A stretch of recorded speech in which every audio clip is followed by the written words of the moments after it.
Selamat pagi. Ibu mulai saja nih, karena jamnya sudah menunjukkan pukul 10. Jadi Ibu mulai saja untuk mata pelajaran yang pertama di hari ini, yaitu poker. Masih dengan Ibu, Iwan Septiari. Kemudian untuk materinya, kita akan bahas sedikit mengenai prosedur penanganan kedatangan barang bawaan tamu rombongan, dan juga kita akan bahas mengenai pengisian formulir lagi. Ya, jadi sebenarnya pengisian formulir itu sudah pernah kita bahas sebelumnya, kemudian juga sudah pernah kita bahas pada saat prakteknya, tetapi sekarang diingatkan lagi, siapa tahu ada yang tidak ikut praktek, jadi bisa mengingat kembali ya pelajaran di kelas 10-nya. Oke, kemudian seperti biasa, Ibu akan adakan sesi tanya jawab nanti pada saat proses kegiatan belajar ini berlangsung, termasuk juga nanti pada saat akhir dari mata pelajarannya. Ibu akan tanyakan kembali, Ibu akan review kembali materi yang sudah Ibu bahas sebelumnya. Oke, baiklah. Sebelum itu, untuk memulai mata pelajaran ini, Ibu haturkan pangastuh Panganjali umat, Om Swastiastu. Baiklah, untuk kelas 11, mudah-mudahan PowerPoint Ibu bisa dilihat ya. Jadi kita mulai dari yang pertama.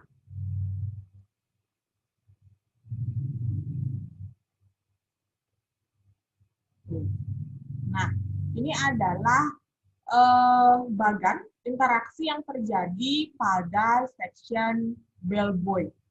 Jadi interaksi yang terjadi pada section bellboy ini dapat dibedakan menjadi 4 interaksi. Yang pertama yaitu interaksi pada saat menangani barang bawaan tamu check-in. Kemudian yang kedua pada saat menangani barang bawaan tamu check-out. Yang ketiga pada saat menangani barang bawaan tamu yang pindah kamar. Dan yang keempat adalah interaksi itu terjadi pada saat menangani penitipan barang bawaan tamu. Ya, jadi penanganan barang bawaan tamu itu terjadi dalam 4 interaksi. Yang pertama pada saat tamu tersebut check-in, check-out, pindah kamar, dan juga pada saat penitipan barang bawaan tamu.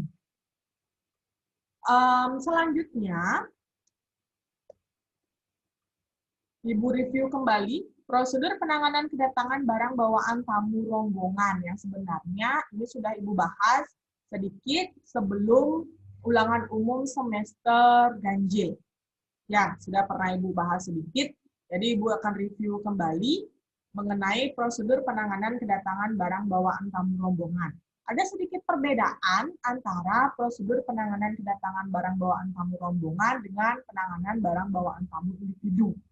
Kalau kalian menangani barang bawaan tamu individu, tamu dan barangnya dihantarkan langsung ke kamar. Atau dengan kata lain, tamu dan barang bawaannya dibawa sekaligus ke kamar. Ya, diantarkan sekaligus. Kalau menangani barang bawaan tamu rombongan, itu biasanya tamunya diantarkan ke kamar terlebih dahulu, kemudian barangnya disortir oleh bagian bellboy, baru diantarkan belakangan ke kamar tamu. Jadi barang bawaan tamu tersebut sudah ada kode rombongannya. Ya, kalau kalian ingat di bagian legit tag-nya, di sana sudah ada kolom group code, yang mana di sana diisi dengan kode rombongan. Jadi kalian akan tahu barang ini kepunyaan siapa, kode rombongannya berapa, dia tinggal di kamar nomor berapa. Jadi di sana bisa diketahui dan bisa langsung diantarkan. Oke, kita langsung saja ke prosedur penanganan kedatangan barang bawaan tamu rombongan. Nah, yang pertama, persiapan selama kedatangan barang tamu rombongan. Apa saja yang perlu disiapkan oleh seorang bellboy atau seorang bell captain nanti pada saat akan menangani barang bawaan tamu rombongan, khususnya pada saat dia check-in atau pada saat tiba di hotel. Yang pertama adalah group information. Apa itu group information? Group information itu adalah informasi tamu rombongan.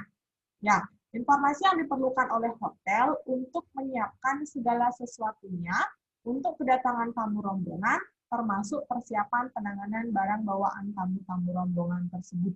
Jadi ada group information-nya, berapa jumlah tamunya. Kemudian kamar berapa saja yang dipersiapkan untuk tamu rombongan ini atau tamu grup ini. Jadi seorang bell captain atau bellboy dapat mempersiapkan peralatan. yang diperlukan seperti troli untuk membawa barang bawaan tamunya. Mempersiapkan legate tag juga untuk membawa barang bawaan tamunya. Oke, next. Yang kedua, yang perlu dipersiapkan sebelum menangani kedatangan barang bawaan tamu rombongan. Yang kedua adalah daftar tamu rombongan dan aktivitasnya, atau group activities list. Adalah daftar nama-nama tamu rombongan yang akan tiba serta kegiatannya. Jadi itu disebut dengan group activities list. Di sana tersedia nama-nama dari tamu rombongan tersebut, kemudian kegiatan apa saja yang akan dia lakukan selama menginap di hotel. Di sana sudah tersedia.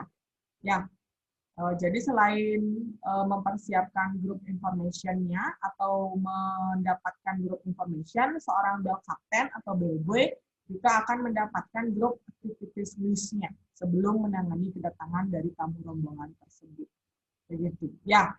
Jadi yang pertama, Ibu ulangi lagi persiapan selama kedatangan barang bawaan tamu rombongan. Ada dua hal yang perlu dipersiapkan. Yang pertama adalah group information-nya. Dan yang kedua adalah group activities list-nya. Jadi daftar nama tamu, termasuk juga daftar kegiatannya. Kegiatan apa saja yang akan dilakukan selama tamu rombongan tersebut menginap di hotel tempat kita bekerja. Oke, next. Ibu lanjutkan. Yang berikutnya. Setelah persiapannya, yang perlu kita perhatikan sebelum menangani tamu rombongan adalah pada saat menerima barang-barang tamu rombongan. Jadi ini berlaku apabila tamu tersebut sudah tiba. Kalau yang tadi persiapannya itu berlaku sebelum tamu tersebut tiba. Ya, yang kedua ini menerima barang-barang tamu rombongan. Yang pertama, memeriksa ulang group activities list. Jadi harus dicek oleh bel kapten. Group activities list tersebut dicocokkan kembali dengan group activities yang ada pada petugas penerima tamu. Jadi group activities list yang dipegang oleh bel kapten akan dicocokkan kembali dengan group activities list pada resepsionis atau siapapun petugas yang bertugas atau berkewajiban menerima tamu. Jadi akan dicocokkan apakah semua tamu yang ada di grup activities list itu tiba, atau adakah tamu yang tidak datang dengan alasan tertentu. Jadi itu akan dicocokkan oleh bel kapten. Ya, sekali lagi ya, yang memeriksa grup activities list itu adalah bel kapten dengan petugas penerima tamu.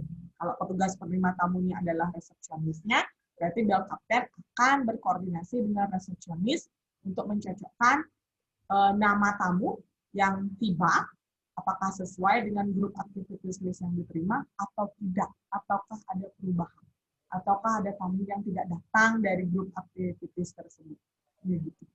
Oke, dilanjutkan. Yang kedua, mengeluarkan muatan barang. Nah, mengeluarkan muatan barang ini ada istilahnya. Adakah yang tahu istilah dari mengeluarkan muatan barang? Silakan raise your hand, please. Silakan. Istilah dari mengeluarkan muatan barang bawaan tamu dari mobil atau dari kendaraannya disebut dengan apakah? Raise your hand, please. Oke, Bella Ana. Silakan. Halo Bu. Halo. Nama prosesnya yaitu taking legate. Taking legate. Baiklah, terima kasih untuk Bella Ana atas jawabannya. Silakan di-mute kembali atau Ibu bantu mute-kan ya. Oke, sudah Ibu mute-kan untuk Bella Ana. Terima kasih untuk Bella Ana atas jawabannya.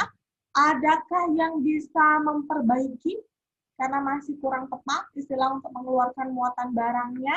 Ada 4 partisipan yang mengangkat tangannya. Ibu cek dulu ya. Baiklah.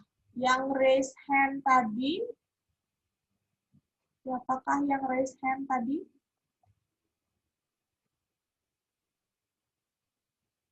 Bilang dia raise hand-nya. Silakan. Raise your hand, please.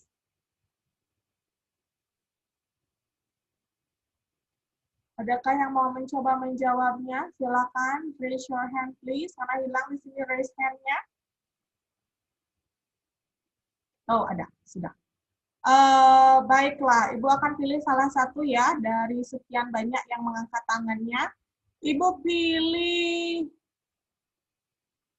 Putu Aris Mahendra Dinata, silakan. Unmute dulu. Selamat pagi, Bu. Selamat pagi. Aris dari absen berapa? Dari kelas 11 sampai 3. 11 sampai 3. Ingat absennya? Absen nomor 4, Bu. Absen 4. Wait a moment, please. Jawaban untuk mengeluarkan muatan barang adalah unloading legit. Yes, jawabannya adalah unloading legit. Thank you, Aris Mahendra Dinata. Silakan di-mute kembali ya. Ya, Bu. Terima kasih, Bu. Yuk, Aris Mahendra Dinata sudah menjawab tadi. Jadi, istilah untuk mengeluarkan muatan barang dari mobil atau dari kendaraan tamu atau dari busnya itu dikenal dengan istilah unloading legit. Jadi, kita mengeluarkan barangnya. Itu disebut dengan unloading legit, sudah dijawab oleh Aris Mahendra Dinata dari kelas 11-3. Thank you untuk jawabannya. Ibu lanjutkan kembali.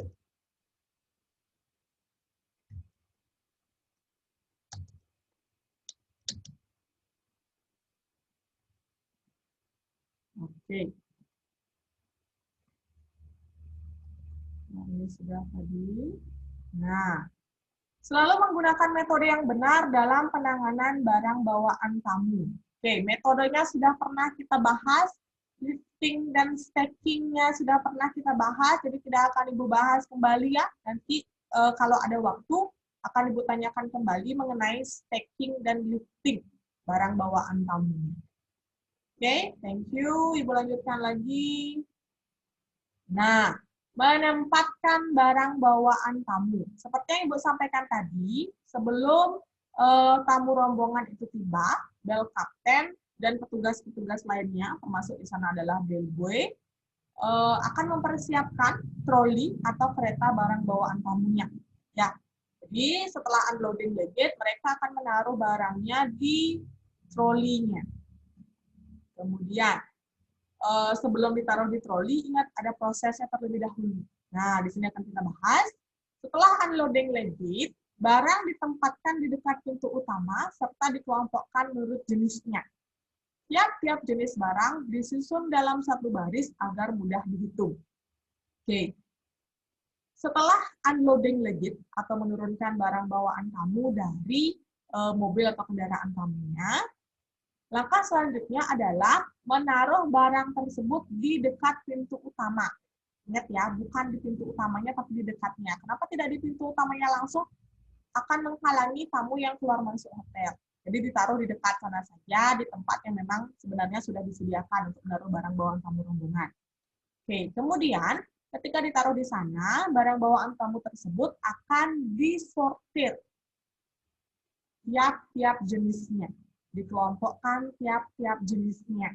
Yang mana yang suitcase, yang mana yang travel bag, yang mana yang vanity case, mana yang briefcase, itu akan dikelompokkan menurut jenisnya.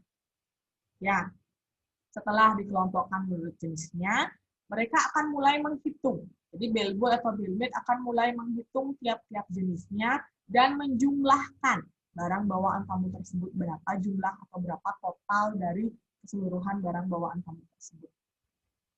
Next. Nah, yang berikutnya menghitung sudah Ibu sampaikan tadi. Jumlah dari tiap-tiap jenis barang bawaan harus dihitung, kemudian kondisi barang harus diperiksa satu persatu untuk memastikan jika terdapat kerusakan pada barang. Ya, jadi Ibu ulangi prosesnya setelah tamu rombongan itu tiba. Yang pertama dilakukan adalah unloading legit atau menurunkan barang bawaan tamu dari kendaraan, kemudian menempatkan barang, ingat bukan di troli ya, tapi di dekat pintu masuk atau di areal yang memang sudah disediakan. Kemudian yang ketiga, mengelompokkan atau mensortir jenis barang bawaan tamu sesuai dengan jenisnya. Kemudian yang berikutnya, menghitung barang bawaan tamunya sekaligus memeriksa kondisi barangnya. Jadi kalau ada barang bawaan tamu yang memang rusak, itu dicatat, ditandai yang mana barang bawaan tamu yang rusak. Oke, next.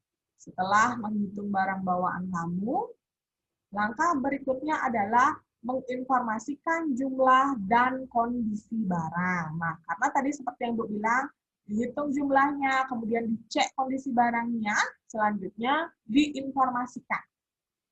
Jumlah untuk tiap-tiap jenis barang bawaan tamu, termasuk kondisinya, harus dilaporkan pada pimpinan rombongan. Nah, jadi bel kapten, dia akan berkoordinasi dengan tour leader, atau pemimpin rombongan, siapa tour leadernya. Jadi bel kapten akan menginformasikan kepada tour leadernya secara terinci dan lengkap. Setelah diperiksa oleh tour leader, kemudian dicatat pada grup activities list sesuai dengan nomor kamar masing-masing anggota tamu rombongan. Ya, jadi tour leadernya akan mencatat juga pada grup activities list-nya barang mana yang memang mengalami kerusakan atau memang sudah rusak. Jadi tour leadernya akan mencatat di grup activities list-nya. Oke. Setelah menginformasikan, langkah berikutnya adalah menggantungkan legit tag pada barang-barang bawaan tamu. Oke, legit tag itu kemudian digantungkan pada barang bawaan tamu. Caranya menggantungkan sudah pernah kita praktekkan, sudah pernah Ibu bahas juga. Ibu lanjutkan. Next, memilih barang bawaan tamu rombongan. Nah, mensortir barang bawaan tamu rombongan dilakukan untuk memudahkan proses pengantaran barang-barang ke masing-masing kamar tamu. Proses pensortiran dilakukan dengan cara, setelah tadi diurutkan sesuai dengan jenisnya, kemudian dijumlahkan, kemudian dicek kondisinya dan dilaporkan kepada tour leader, langkah selanjutnya adalah memilih barang tamu rombongan. Jadi barang bawaan tamu rombongan tersebut dipilih sesuai dengan kamar tamu. Atau ada beberapa hal yang harus dilakukan pada proses pensortiran ini. Nah, pensortiran tersebut dilakukan dengan cara yang pertama, disortir berdasarkan lokasi. Jadi, kalau ada tamu yang menginap di gedung A, gedung B, bungalow A, bungalow B, dan seterusnya, itu akan disortir barangnya.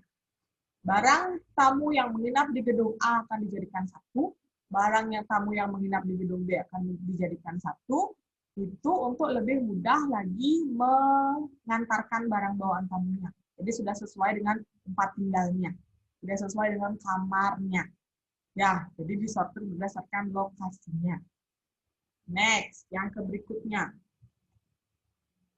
Disortir berdasarkan lantainya. Nah, kalau memang barang bawaan tamunya dimiliki oleh tamu yang menginap di gedung, jadi itu akan disortir berdasarkan lantainya. Jadi barang bawaan tamu disortir yang tinggal di lantai 1 akan dikelompokkan dengan lantai 1 saja.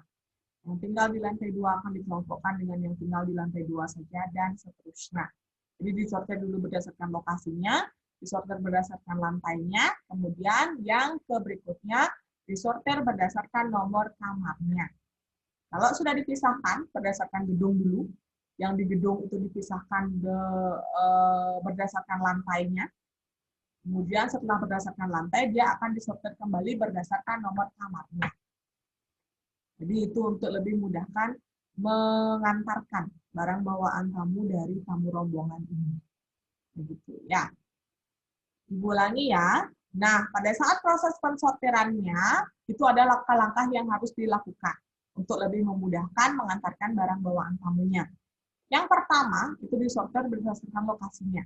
Di gedung A, gedung B, gedung C, dan seterusnya, atau disortir, dikelompokkan dulu barang-barangnya, yang mana yang pemiliknya gedung A, yang mana yang pemiliknya tinggal di gedung B, dan seterusnya. Setelah disortir berdasarkan gedung, kemudian disortir berdasarkan lantainya.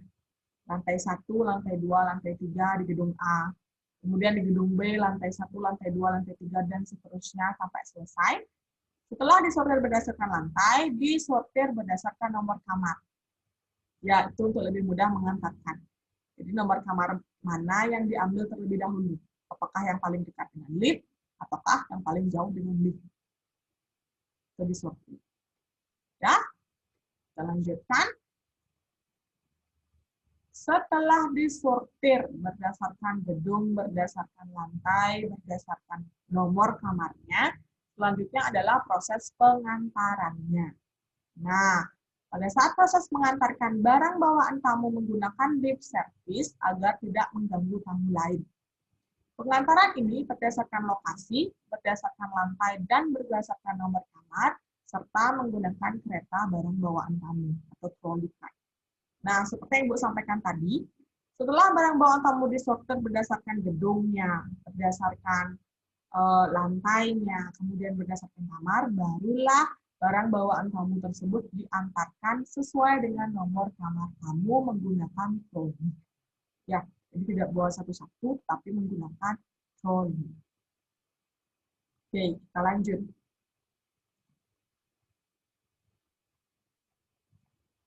Berikutnya, kita akan bahas mengenai formulir pada bagian chapter yang sebenarnya sudah pernah kita bahas pada pertemuan di kelas 10 dan juga pada saat kegiatan praktek. Ya, mudah-mudahan kalian masih ingat bagaimana pengisiannya, kemudian bagaimana penjelasan dari formulir yang terdapat pada bagian chapter ini. Nah, untuk formulirnya, Ibu akan bahas 3 formulir saja. Yang pertama yaitu legit tag, yang kedua bellboy errand card, dan yang ketiga bellboy compulsive. Oke, kita mulai dari formulir yang pertama. Mudah-mudahan bisa dilihat ya. Di sana adalah gambar legit tag. Nah, seperti yang Ibu sampaikan tadi, ketika kalian menangani tamu rombongan, grup code-nya itu akan diisi dengan kode rombongannya. Misalnya kode rombongannya F, kemudian F01 itu misalnya, maka di grup code-nya diisi dengan kode rombongan F01 dan seterusnya. Oke, Ibu lanjutkan ke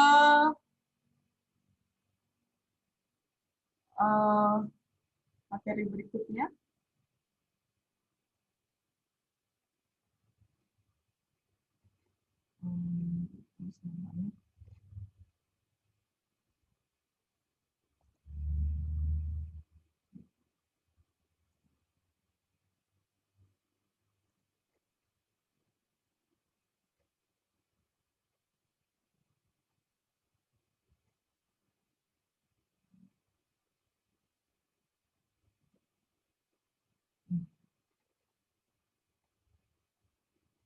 Baiklah, untuk pengisiannya Ibu sampaikan saja.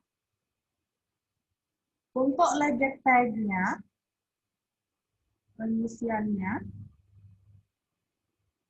Nah, untuk legit tag itu adalah formulir yang digunakan oleh petugas bellboy atau bellmaid untuk menandai barang bawaan tamu.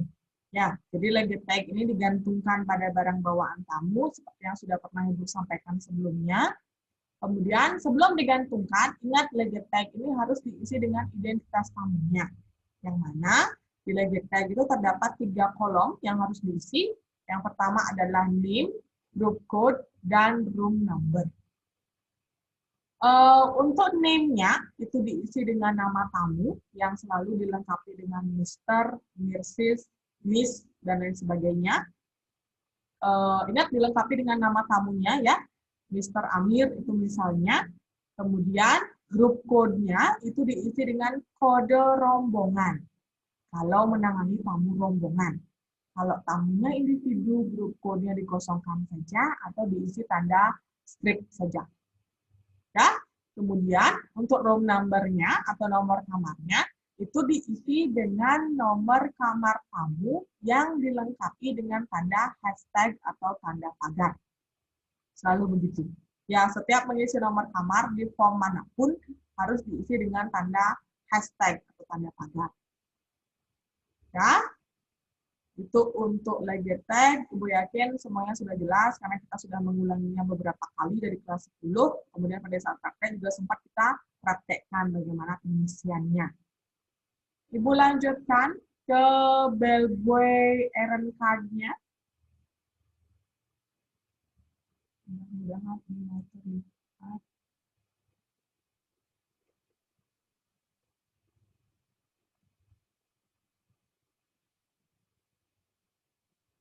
Oke.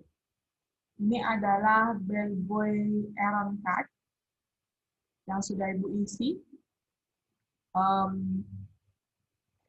Sebelum Ibu yang menjelaskan, Ibu ingin bertanya kembali kepada kalian mengenai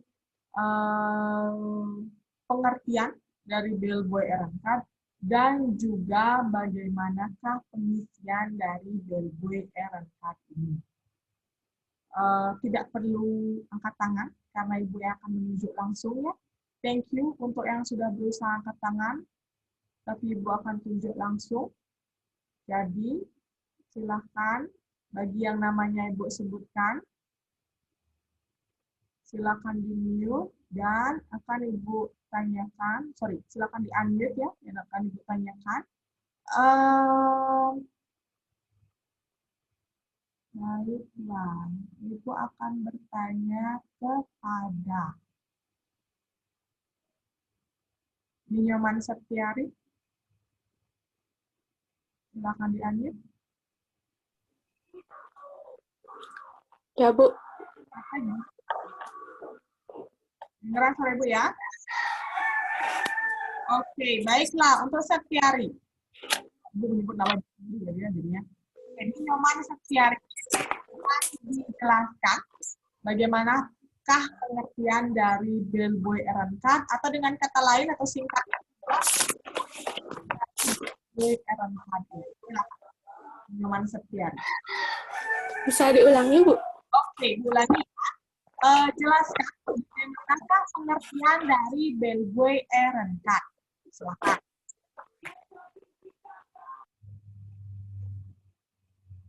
Bisa didengar dengan jelas?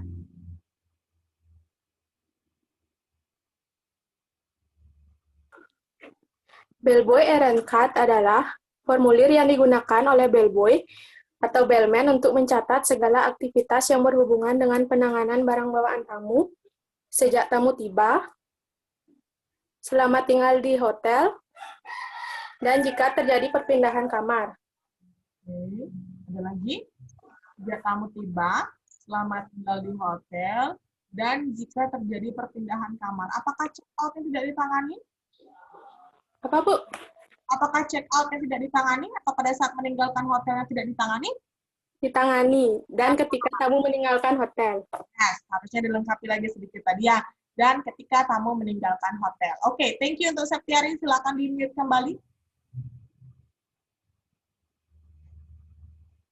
Terima kasih untuk Ninyoman Septiari atas jawabannya tadi mengenai pengertian dari bellboy errand card. Jadi bellboy errand card itu adalah formulir yang digunakan oleh bellboy atau bellmaid atau bellman ketika menangani barang bawaan tamu pada saat tamu tersebut tiba, selama tinggal di hotel, pindah kamar, dan juga pada saat tamu tersebut check out atau meninggalkan hotel.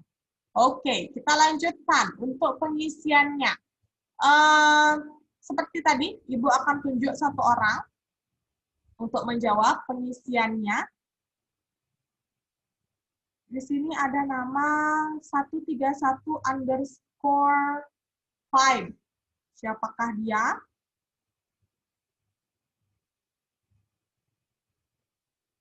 Silakan. 131-nya tadi.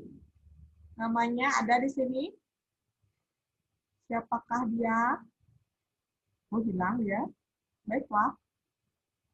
Kalau bisa, yang Ibu sarankan, diisi dengan nama lengkap. Ya, kalau bisa dilengkapi dengan kelasnya juga boleh. Kalaupun tidak, silakan namanya saja dengan lengkap. Ya, tanpa ada istilah-istilah atau tanpa adanya nama beken, gitu ya. Oke, baiklah. Ibu ulangi ya. Ibu akan tunjuk satu orang dari kelas 11 AP5, Eka Putri. Selamat pagi, Bu. Eka Putri. Kedengaran, Bu? Halo, kedengaran Eka Putri? Kedengaran, Bu? Ya, sudah kedengaran. Oke, baiklah. Untuk Eka Putri, silakan dijelaskan ke Ibu dan ke teman-temannya yang hadir melalui Zoom meeting hari ini, bagaimanakah atau apakah yang harus kita isi pada bagian number dan date-nya. Pada bagian numbernya itu diisi ketika kita menangani tamu keberapa. Misalnya kita menangani tamu pertama dan pada bagian nomor itu diisi 01. Oke, dan pada bagian Pada bagian date-nya itu tanggal berapa kita menangani tamu tersebut. Oke, thank you. Silakan di-mute kembali ya. Dari AP berapa? AP5 ya? Bu? Dari Ya. AP ya? AP5. Yes, thank you. Silakan di-mute kembali. Ya. Terima kasih untuk jawabannya. Baiklah, Eka Putri sudah menjawab tadi. Jadi, nomor itu diisi dengan nomor tamu yang ditangani setiap harinya atau per harinya. Jadi, setiap morning shift dimulai, maka nomor itu akan kembali lagi menjadi 01.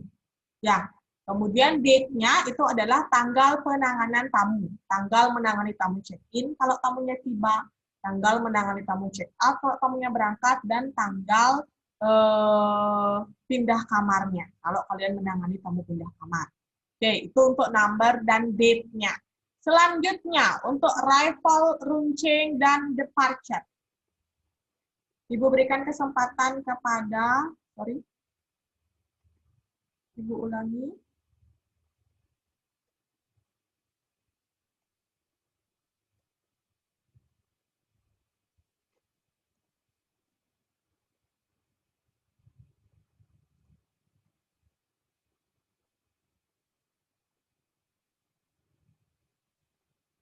Oke, sudah muncul kembali ya. Baiklah, 2 partisipan raise hand. Oke, siapakah dia?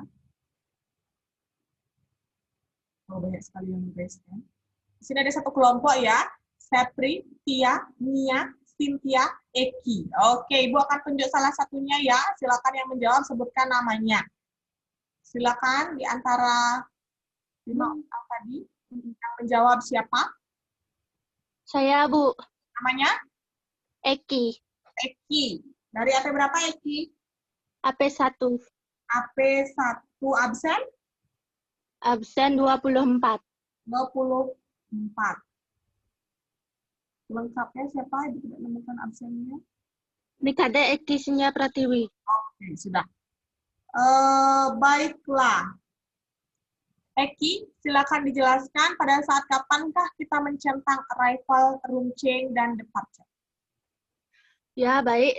Misalnya kita menerima tamu check-in, centang pada arrival.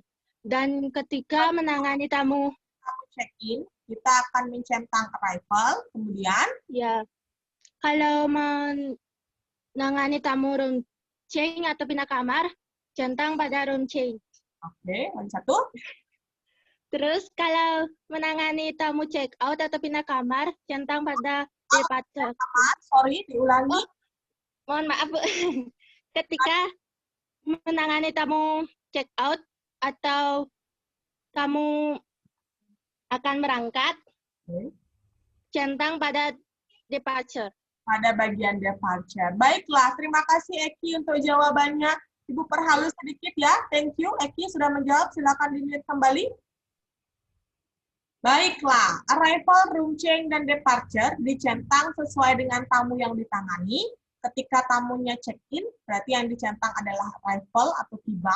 Kemudian ketika tamunya pindah kamar, berarti yang dicentang adalah kolom room change-nya.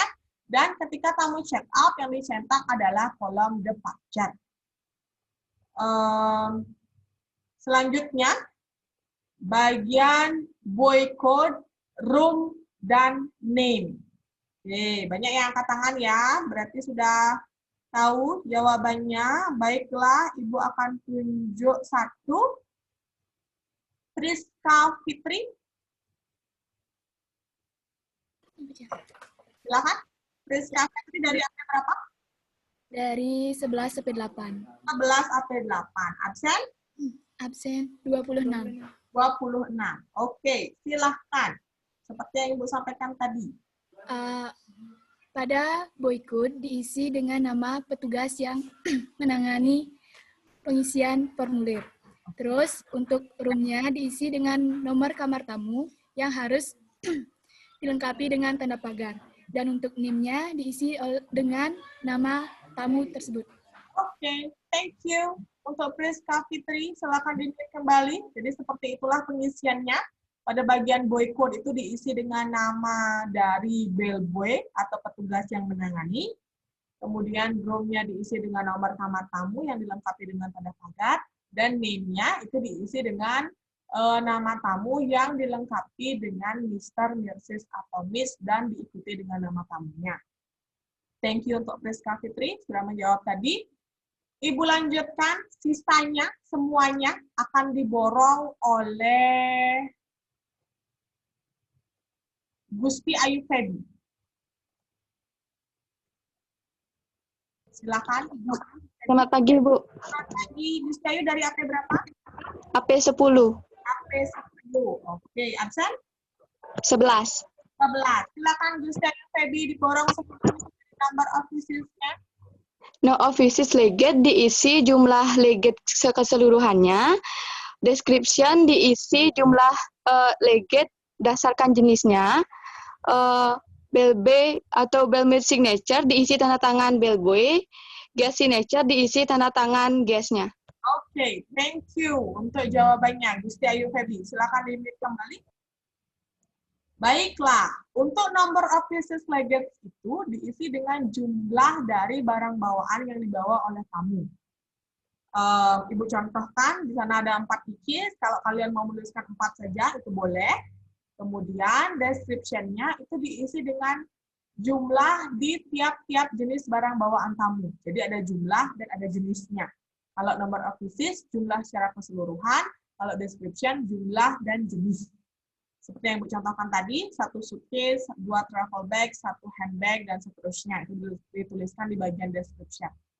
Next, bellboy or bellmaid signature itu diisi dengan tanda tangan bellboy dan nama bellboy. Ingat harus ada namanya. Ya, nama bellboy itu harus sama dengan yang di bagian boy code. Kalau di bagian boy code-nya AD, di bagian signature-nya AD juga. Oke, kemudian guest signature-nya itu diisi dengan tanda tangan tamu. Nah, tanda tangan tamu ini diminta sebelum mengantarkan tamu menuju ke kamarnya. Jadi, bellboy errand card itu ada 2 lembar, lembar yang asli atau lembar yang putih, dan lembar yang merah atau kopiannya. Kalau lembar yang asli itu dipegang oleh bellboy untuk nanti diserahkan kepada bell kapten, sedangkan lembar fotokopiannya atau lembar yang pink atau yang merah itu diberikan kepada tamu setelah tamu menandatangani. Itu sebagai bukti dari bahwa dia memang benar membawa jumlah barang sesuai dengan yang dituliskan pada bagian bellboy errand card. Ya, itu tadi. Baiklah, karena waktu di sini sudah menunjukkan pukul 10.40, padahal kita selesainya 10.35, jadi sudah lewat 5 menit. Untuk pertemuan kali ini, pada pada mata pelajaran Porter, Ibu cukupkan sampai di sini. Kita akan bertemu lagi pada pertemuan berikutnya sesuai jadwal nanti. Kemudian untuk materinya nanti akan Ibu lanjutkan ke formulir yang ketiga, yaitu bellboy control sheet. Ya, jadi kita baru bahas 2 saja hari ini. Yang pertama adalah legetech dan yang kedua adalah bellboy errand card. Nanti akan Ibu lanjutkan kembali di bellboy control sheet. Baiklah, terima kasih untuk yang sudah berpartisipasi pada hari ini. Terima kasih juga untuk yang sudah menjawab. Untuk mata pelajaran Porter, Ibu akhiri dengan mengaturkan Parama Santi. Om Santi, Santi, Santi, Om.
Pak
udah medan gitu.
Selamat siang, siswa kelas 11 semua.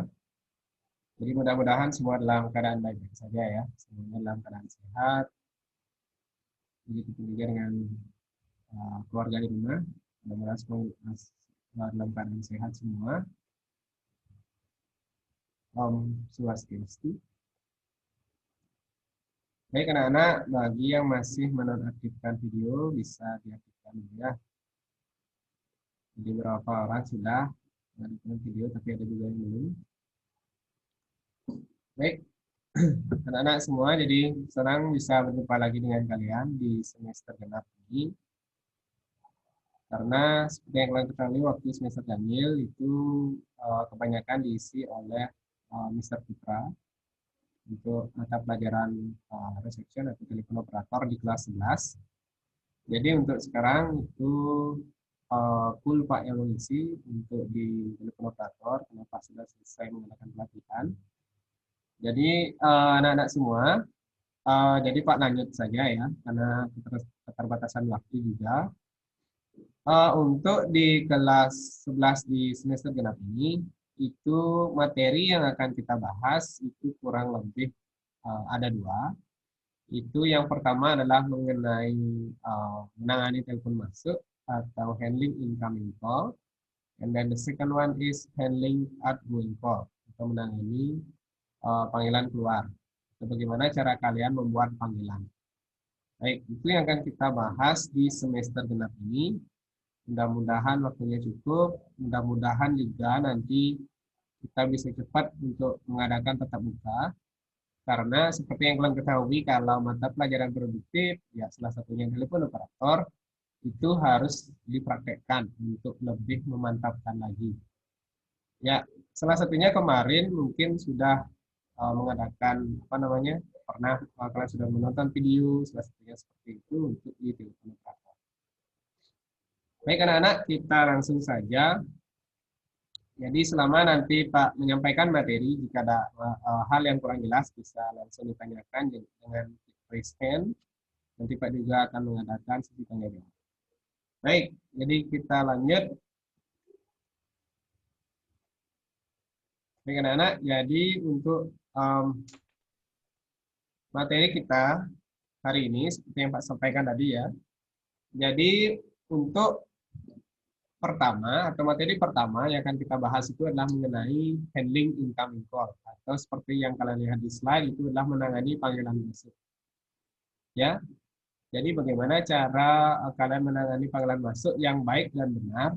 Jadi tentunya berbeda dengan bagaimana cara kalian menangani panggilan masuk ketika berada di rumah itu, atau dalam kata lain atau dengan kata lain itu dalam situasi yang kurang formal atau tidak resmi. Jadi bedakan nanti situasinya formal and informal situation. Jadi ada dua. Kalau kita di sini sekolah itu sifatnya resmi atau formal, begitupun juga nanti dengan di hotel. Jadi informal, bukan informal, tapi formal yang kita pakai. Di sekolah, hotel itu maksudnya menggunakan komunikasi atau etika berkomunikasi yang baik itu dalam situasi atau menggunakan situasi yang formal. Oke, jadi telepon courtesy mungkin seperti yang sudah kalian pelajari di semester Jamil, mungkin sudah pernah dibahas. Untuk telepon courtesy-nya itu maksudnya kan adalah etika atau tata cara bagaimana cara kalian berkomunikasi melalui telepon yang baik dan benar. Ya, jadi untuk sekarang kita fokuskan pada saat telepon courtesy-nya pada saat menangani panggilan masuk. Pak, bagaimana step by step-nya, apa yang harus dilakukan dan lain sebagainya. Oke, untuk waktu ini kan mungkin sudah pernah dijelaskan sama Mr. Putra terkait dengan handling guest message.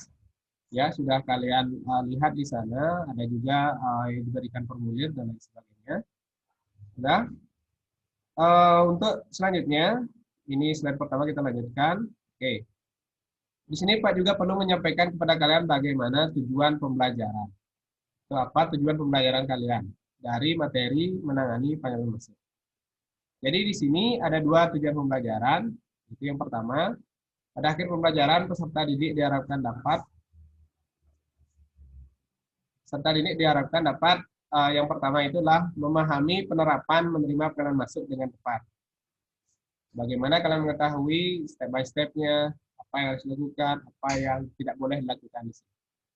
Sudah?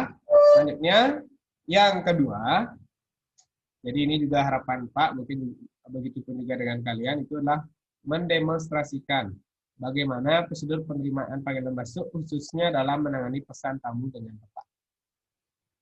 Jadi, kalau tidak salah, waktu ini semester Ganjil sudah pernah dibahas,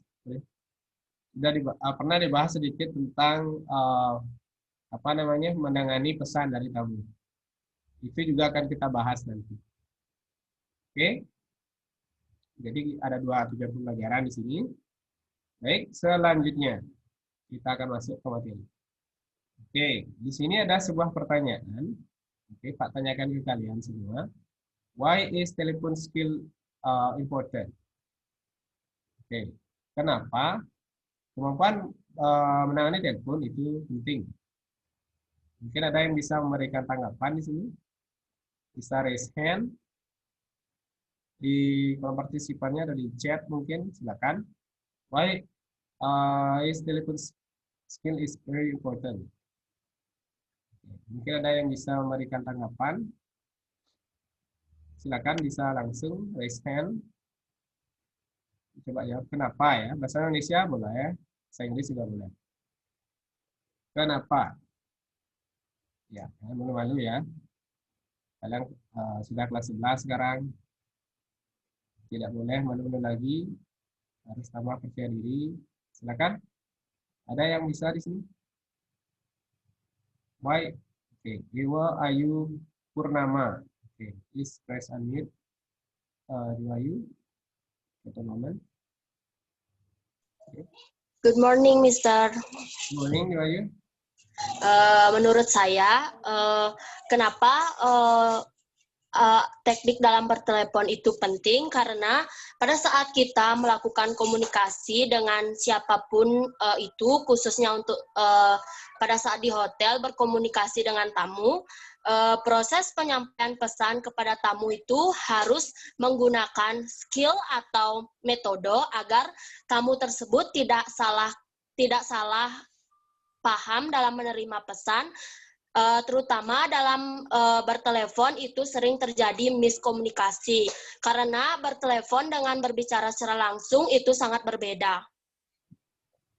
Ya, itu saja. Itu saja. Ya.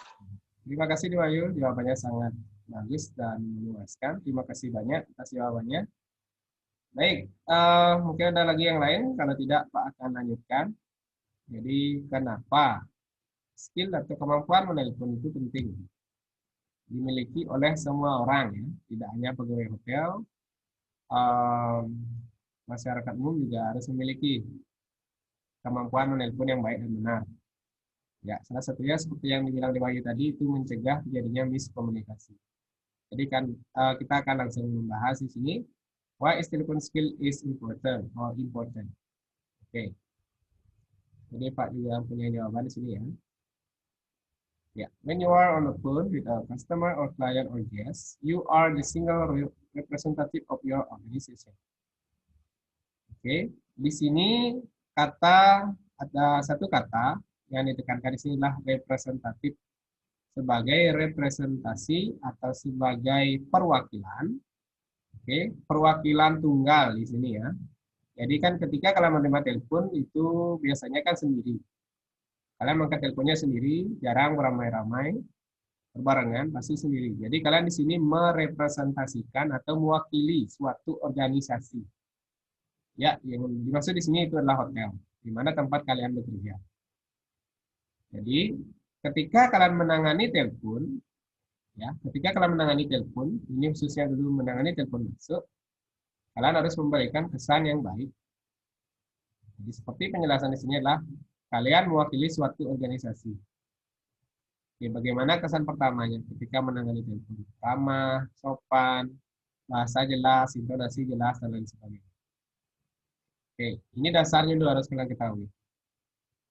Nah, baik, kita lanjutkan ke slide selanjutnya. Ya. Jadi telepon itu adalah jendela perusahaan. Jadi masih berhubungan dengan slide sebelumnya. Jadi telepon adalah jendela perusahaan. Jadi yang maksudnya adalah kurang lebih ada 4 cara berhubungan yang utama dari perusahaan dengan pelanggan. Ya, meskipun sekarang sudah banyak melalui email mungkin, tamu menanyakan informasi tentang hotel. Masih ada, tapi ada juga yang masih menggunakan telepon. Setelah itu tentunya adalah memudahkan pelanggan. Dalam hal ini adalah tamu. Ya, memudahkan pelanggan. Jadi dia akan mendapatkan respon yang cepat. Mendapatkan respon yang cepat ketika dia menelpon ke hotel, mau menanyakan misalnya harga kamar, jenis kamar, fasilitas, dan sebagainya. Dia akan memudahkan tamu untuk mendapatkan informasi yang lebih cepat. Oke, setelah itu komunikasi melalui telepon mengandalkan kualitas suara. Ya, itu pasti suara harus jelas, intonasi, pronunciation atau pengucapan kalian juga harus jelas. Oke, sorry. Itu pelanggan membentuk gambaran mental, itu terakhir ya. Oke, selanjutnya mengenai penggunaan telepon, ya. Materi selanjutnya itu adalah mengenai penggunaan telepon. Jadi, ketika kalian menggunakan telepon, di sini ada 2 poin penting yang Pak tampilkan di slide. Yang pertama adalah bersikaplah wajar dan ramah dalam pembicaraan di telepon. Jadi, bersikaplah wajar dan ramah dalam pembicaraan di telepon. Seperti yang Pak bilang tadi, kesan pertama itu akan mempengaruhi akan mempengaruhi ke hotel ke depannya. Dalam artian di sini adalah seperti yang kalian ketahui kan banyak tamu mendapatkan informasi dari hotel tidak hanya dari internet, dia juga akan mendapatkan informasi dari temannya yang sudah pernah datang ataupun juga dalam ini adalah menelpon ke hotel tempat kalian bekerja. Ini misalnya, ya, bersikaplah wajar, tidak berlebihan. pada saat menangani telepon. Oke, mungkin banyak gaya, oke, tidak diam, gerak-gerak, isi nari-nari, dan sebagainya. Setelah itu yang kedua, janganlah sekali-sekali beranggapan bahwa orang menelpon tidak melihat Anda. Oke, ini perlu kalian garis bawahi ya. Tidak melihat Anda. Oke. Jadi karena lewat telepon, jadi jangan anggap tamu itu tersebut tidak melihat kalian. Jadi anggap saja tamu tersebut ada di depan kalian ketika kalian ngomong lewat telepon atau berbicara lewat telepon. Oke. Jadi ini perlu kalian tekankan atau pahami maksud dari poin yang nomor 2. Janganlah sekali-kali beranggapan bahwa orang yang menelpon tidak melihat. Oke, selanjutnya.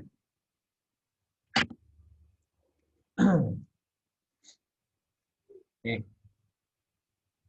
Yang selanjutnya itu ada 5 parts to your answer. Jadi ketika kalian menangani telepon ya, ini yang pertama ini. Menangani telepon masuk. Jadi yang pertama ada smile. Itu yang kedua ada welcome the caller, and then so on. Oke, mungkin ada yang bisa bantu membacakan ya. Ada yang mau? Ada yang mau membacakan kalimanya ini? Oke, selain Wahyu mungkin ada yang lain ya. Tinggal baca saja ini. Oke, coba Eka Putri. Please press submit, Eka Putri. Baik, Bapak. Ya, sorry. Oke. Ya, Eka. Yang pertama, ada smile. Okay. Yang kedua, welcome caller. Terus ketiga, announce the office. And nomor 4, introduce yourself. Nomor 5, let them know you are here to help them. Okay. Thank you so much, Eka Putri. Ya, itu tadi sudah dibacakan. Terima kasih banyak, Eka. Ya, mungkin ada yang bisa menjelaskan ya kelima ini satu persatu. Bahasa yang sederhana saja boleh, tidak harus panjang lebar. Oke, simpel saja boleh. Mungkin ada yang bisa menjelaskan? Oke. Coba Ayah. Rizka, Fitri, dan Mary ya. Di sini kelihatan di sini. Coba tekan unmute. Good morning, Mister. Good morning. Siapa ini? Mary. Mary. Ya. Mary, Mister. Silakan, Mary. Yang pertama ada smile. Jadi dalam menangani telepon masuk dan dalam menjawab harus tersenyum walaupun tidak kelihatan. Dan yang kedua ada welcome to caller. Artinya memberi salam kepada penelpon. Yang ketiga, announce the office, artinya memberitahu kita dari departemen apa atau perusahaan apa. Yang keempat, introduce yourself, artinya memperkenalkan diri kita sendiri. Yang kelima, let them know you are here to help them, artinya kita harus memberitahu bahwa kita di sini untuk membantu mereka.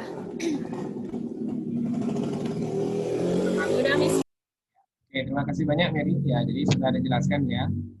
Itu arti dari masing-masing bagian ini, mulai dari yang pertama smile, jadi tersenyum. Jadi nanti di telepon operator ada istilah namanya smiling voice.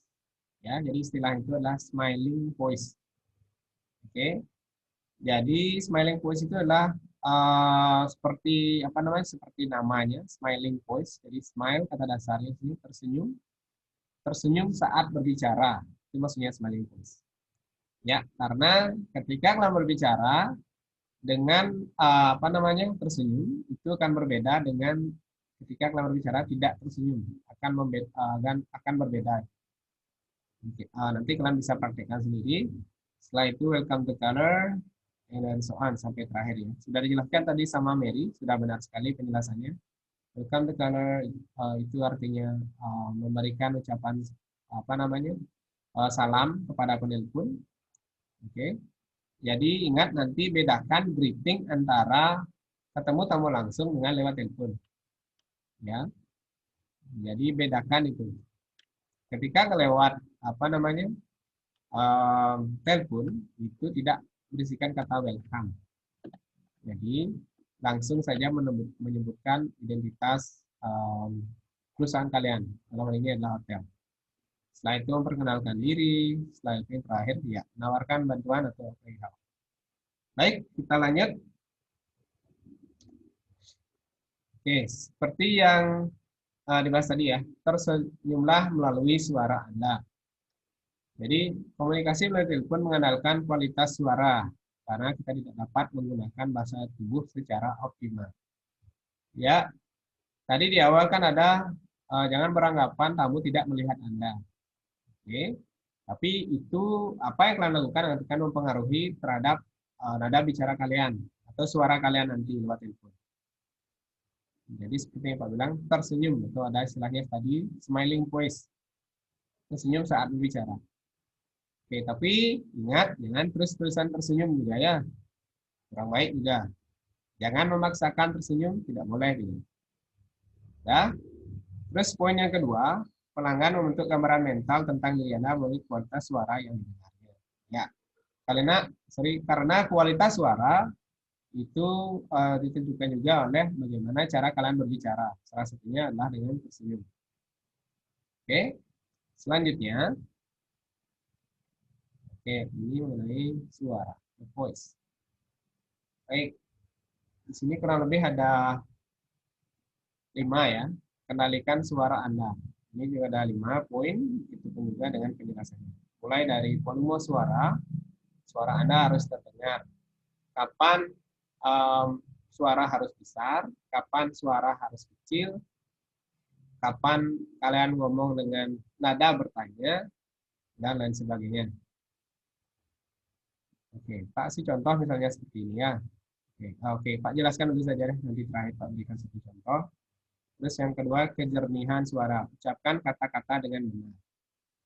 Oke, setelah itu kecepatan, hindari bicara terlalu cepat atau lambat.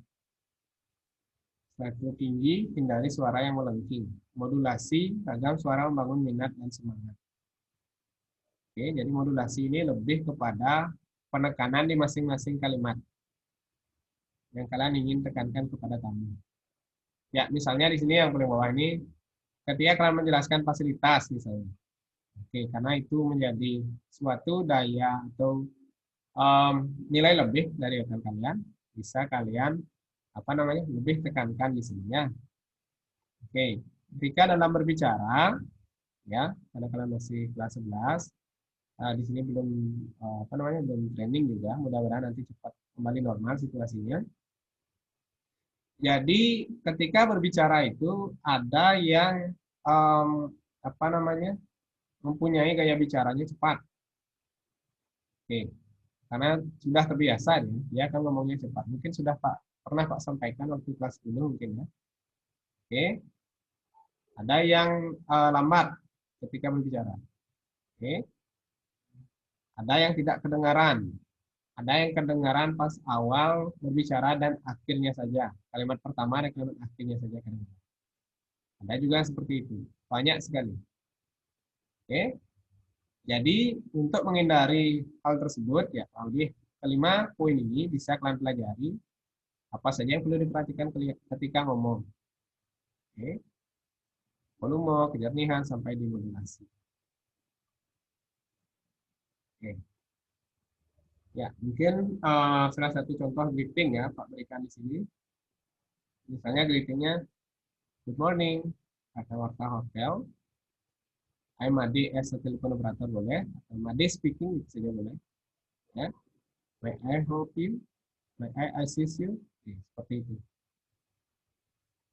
Good morning Ratna Warta Hotel dengan good morning Ratna Warta Hotel berbeda.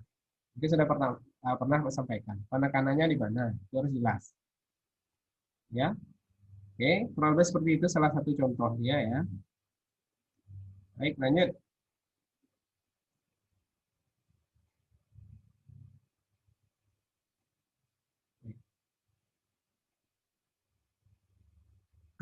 Ya. Ini salah satu greetingnya. Good afternoon. Ratna Hotel, speaking, may I help you? Ya, seperti Pak bilang tadi. Kalau lebih ini dia. Ini contoh di greeting saja ya. di awalnya saja ini. Oke, di awal saja. Seperti yang kita ketahui, kalau di hotel itu banyak sekali ada istilah nomor telepon. Setelah itu jenis telepon, maksudnya di sini lah jenis layanan telepon, ada yang telepon dari luar hotel, ada yang dari dalam hotel dan sebagainya. Greetingnya juga akan menyesuaikan nanti. Kalau ini greetingnya adalah disesuaikan atau berhubungan dengan tamu dari atau yang menelpon lah dari luar hotel. Makanya disebutkan nama hotelnya. Kalau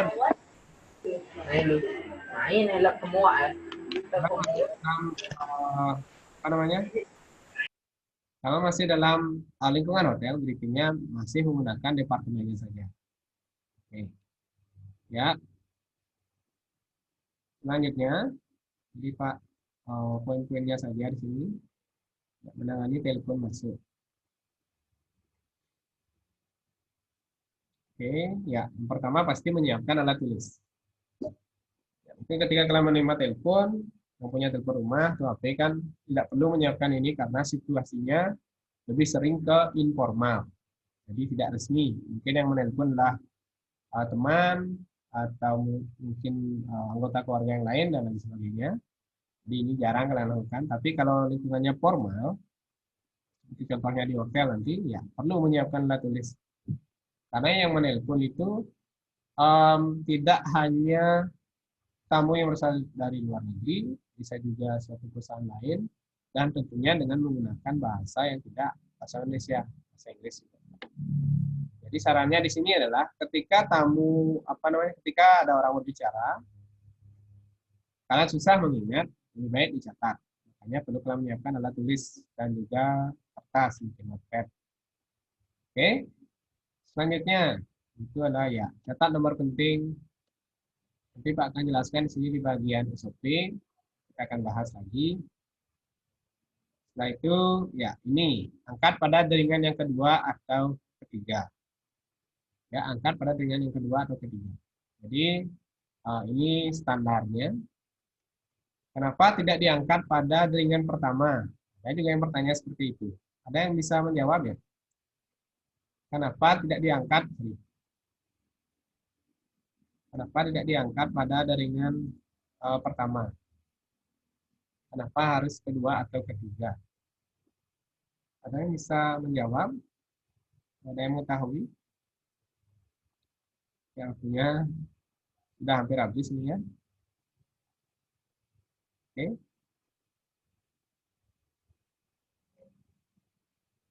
Baik, belum ada yang bisa menjawab, jadi Pak jelaskan ya. Jadi kenapa diangkat pada jaringan yang kedua atau ketiga? Tidak yang pertama. Biasanya ketika tamu nelpon, dia pasti dalam keadaan mungkin tidak 100% siap.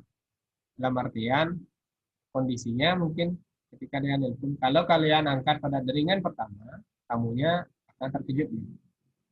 Ya, jaringan kedua atau ketiga, baru kalian angkat. Ini juga pengalaman waktu ujian kemarin, juga mendapatkan sedikit saran dari tim penguji juga ya, ini juga untuk kalian. Jadi diangkat itu pada jaringan kedua atau ketiga. Ada yang bilang ketiga itu terlalu lama, ya, ada yang bilang 2 kali itu terlalu cepat, makanya 2 atau ketiga disesuaikan. Oke, 2 atau 3 boleh. Ya. Selanjutnya, oke, angkat dengan tangan kiri. Ya. Oke, di sini kenapa diangkat dengan tangan kiri? Ada yang bisa memberikan jawaban ya? Kita bahas sampai sini mungkin. Oke, Sepri, Tia, Nia, Cynthia, Eki. Banyak sekali yang katanya. Oke, banyak sekali nih. Oke, wow, banyak sekali. Oke, kenapa diangkat dengan tangan kiri? Oke, yang pertama kali muncul sini kan, ini gabung kayaknya. Sepri, Tia, Nia, Cynthia, Eki. Siapa yang menjawab? Halo, Mister. Halo, silakan. Siapa yang mau menjawab ini? Nia. Nia, silakan jawabannya. Kenapa diangkat dengan tangan kiri? Karena tangan kanan digunakan untuk mencatat pesan. Oke. Terima kasih, Nia. Pertanyaan selanjutnya ya. Apakah boleh diangkat dengan tangan kanan? Ya, ada yang mau menjawab? Oke, ini Kadek Cahyani. Oke, ini Kadek Cahyani. Iya, Pak. Ya, apakah boleh diangkat dengan tangan kanan? Bisa, Pak. Kalau orang tersebut kidal. Oke, ya, jawabannya masuk akal. Oke, terima kasih Cahyani ya. Oke, tangan kanan dan tangan kiri, menggunakan tangan kanan atau tangan kiri ketika mengangkat telepon pada saat berdering itu bebas ya. Jadi kenapa di sini Pak tulis tangan kiri? Karena ya seperti yang dijawab tadi oleh Nia, jadi memudahkan nanti ketika mencatat. Biasanya kan kebanyakan menggunakan tangan kanan ketika menulis. Meskipun ada yang menggunakan tangan kiri, tapi masih kebanyakan atau mostly secara umum itu masih atau kebanyakan menggunakan tangan kanan ketika menulis. Tangan kiri angkat telepon, ya, tangan kanan langsung menulis. Tangan kanan angkat telepon, kalau mau nulis tinggal dipindahkan saja. Oke, seperti itu ya. Oke, terima kasih banyak atas jawabannya. Ya, mungkin lagi 3 menit ya waktunya ya. Karena waktu ya. Oke, jangan mengucapkan kata halo. Nah, ini juga penting kalian ketahui karena kita berada dalam situasi yang formal. Ya, hindari menggunakan kata halo. Oke, ketika berada dalam situasi informal. Tidak hanya lewat telepon, ketika kalian ketemu dengan tamu di hotel nih ya, Pak bilang bukan di luar hotel, di jalan mungkin boleh menggunakan halo. Oke, tapi kalau kalian berada dalam situasi formal, itu hindari menggunakan kata halo. Ya, dipakai dengan good morning, good afternoon, dan lain sebagainya. Itu yang kalian gunakan. Baik, selanjutnya memberikan identitas yang menyebutkan identitas kalian. Begitupun juga dengan nanti jika kalian meminta identitas tamu, tanyakan ke tamu. Nanti kita akan pelajari itu dengan di kesempatan selanjutnya. Hal-hal yang harus diperhatikan. Apa saja itu? Formulir, menggunakan formulir. Oke. Selanjutnya, dapat mengatasi persoalan dengan baik. Jadi memberikan solusi kepada tamu, tidak mengabaikan tamu. Misalnya dia ingin bertemu dengan temannya atau berbicara dengan temannya, tapi tidak ada di hotel, tapi tidak ada di kamarnya mungkin ya. Bagaimana cara kalian mengatasi? Oke, jadi seperti itu. Setelah itu selanjutnya, oke, jika ada telepon lain masuk, bagaimana cara kalian? Oke, ini menjadi pelatihan. Jadi kita fokuskan dulu menangani panggilan telepon masuk ya. Jadi jangan bayangkan dulu ada telepon lain masuk bagaimana. Jangan bayangkan itu dulu. Kita fokus menangani panggilan masuk. Jika sudah bisa, lalu ada kita hubungkan ke hal yang lainnya. Karena keterbatasan waktu. Akhiri pembicaraan. Oke. Akhiri pembicaraan dengan sopan, mengatakan gagang telepon. Oke, sebelum Pak membahas nanti tentang SOP-nya secara detail lagi, ingat di bagian akhir itu yang meletakkan gagang telepon pertama itu adalah penelpon, bukan penerima teleponnya. Jadi siapa yang telepon dia akan meletakkan gagangnya terlebih dahulu, meletakkan teleponnya terlebih dahulu. Oke, ya mungkin itu saja dulu ya materi yang dapat Pak sampaikan. Jadi terima kasih banyak bagi yang sudah berpartisipasi untuk hari ini. Meskipun tidak perlu banyak, kelas 11 yang mengikuti. Mudah-mudahan nanti apa yang Pak sampaikan bisa dipahami. Jika ada yang kurang jelas, bisa ditanyakan di pertemuan selanjutnya. Ya, untuk pertemuan selanjutnya kita masih akan membahas mengenai panggilan telepon masuk. Setelah itu tentang pesan juga, karena kalian sudah mendapatkan waktu ini sudah dijelaskan sedikit tentang bagaimana cara menangani pesan. Oke, karena telepon masuk khususnya menangani pesan. Ya, kita juga akan bahas itu, begitupun juga dengan formulir yang akan digunakan. Baik, terima kasih banyak anak-anak kelas 11 semua atas perhatiannya. Ya, sekali lagi, Pak lupa tadi di awal ya. Meskipun sudah terlambat di beberapa hari, ya selamat tahun baru 2021. Mudah-mudahan harapan kita semua pandemi ini cepat berlalu sehingga kita bisa melaksanakan tatap muka, sehingga kita juga bisa melaksanakan praktik tentunya. Ya, ya, terima kasih banyak atas perhatian kalian. Tetap jaga kesehatan. Oke, stay at home. Kalau bisa, kalau ada keperluan keluar, silakan gunakan masker dan patuhi protokol kesehatan. Baik, itu saja. Terima kasih banyak. Om Santi Santi Santi. Baik, silakan persiapkan diri untuk pelajaran selanjutnya.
Ya, Bu.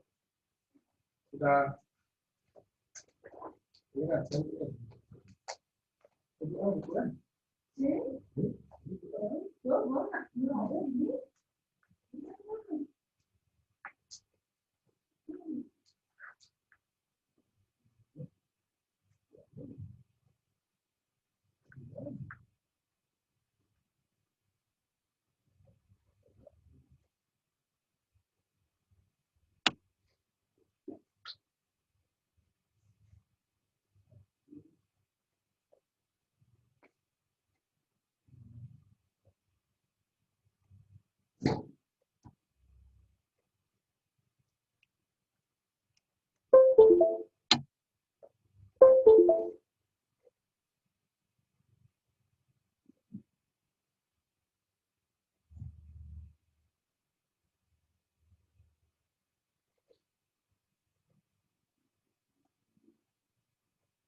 Sini sampai di sini.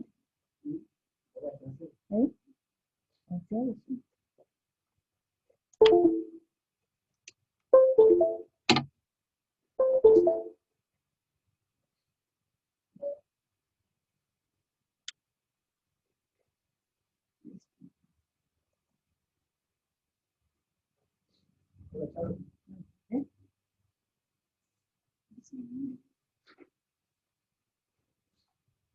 Apa adanya please insert tuh, Pak?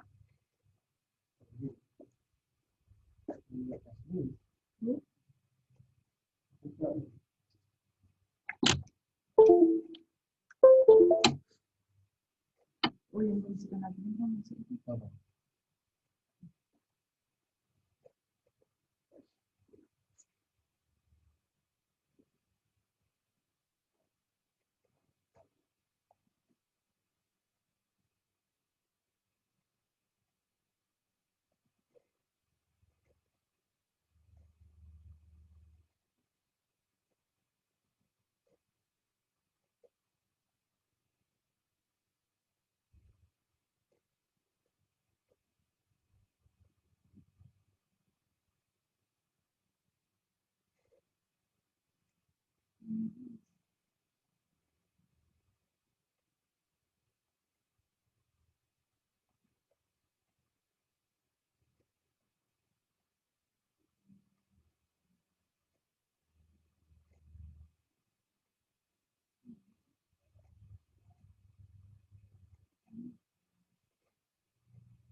Share screen-nya kalian.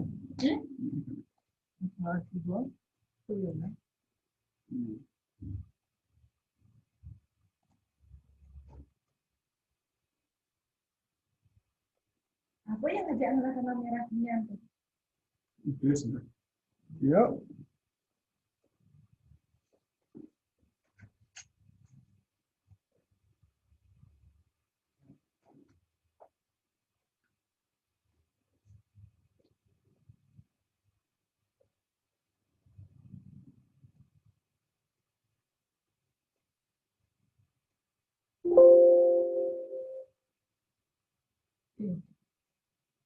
Tes, sudah kelihatan? Tolong Sudah, Bu. Ya, oke. Selamat siang untuk anak-anak kelas 11 ya hari ini. Jadi kita akan mulai materi semester genap yang pertama hari ini. Jadi Ibu yang misi yang akan kita pelajari yaitu ada satu materinya mengolah unggas, terus ada daging, mengolah daging lengkapnya, terus ada mengolah ikan, terus yang terakhir adalah mengolah hidangan penutup. Nah, jadi itu materi kelas 2 secara umum, itu sudah ada di buku. Silahkan nanti untuk materi yang lengkap kalian pelajari di buku. Nah, selanjutnya.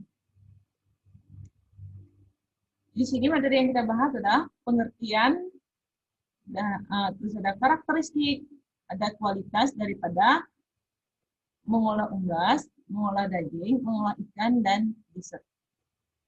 Kita pelajari di kelas 2 ini mulai dari pengertiannya. Pengertian unggas apa sih? Dan Ibu yakin semua sudah tahu.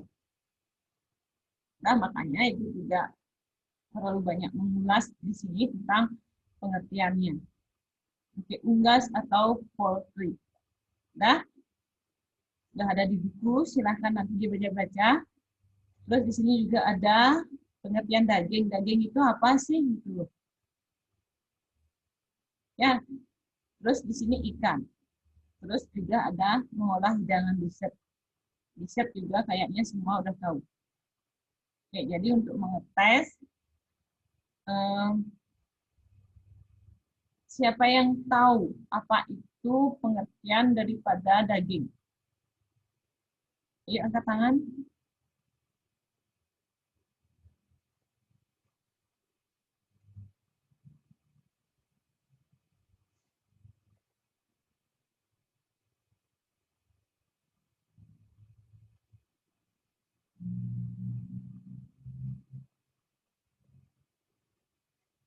Ya, siapa? Pengertian daripada daging?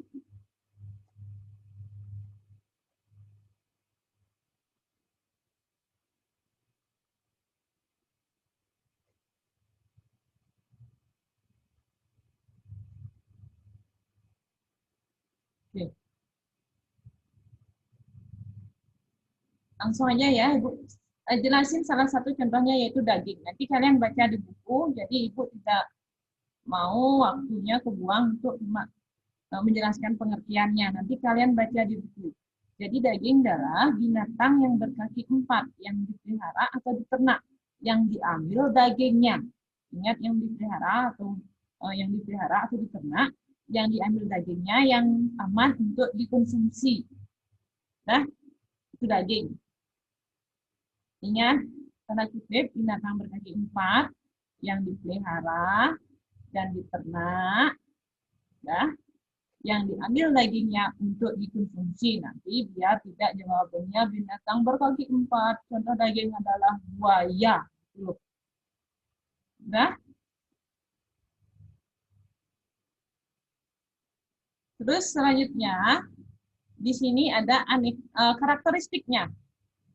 Karakteristik itu adalah sifat-sifat daripada unggas. Unggas itu kan binatang berkaki 2. Sifatnya karakteristiknya tuh gimana sih? Kalau unggas itu, kakinya 2, dia mempunyai bulu gitu loh.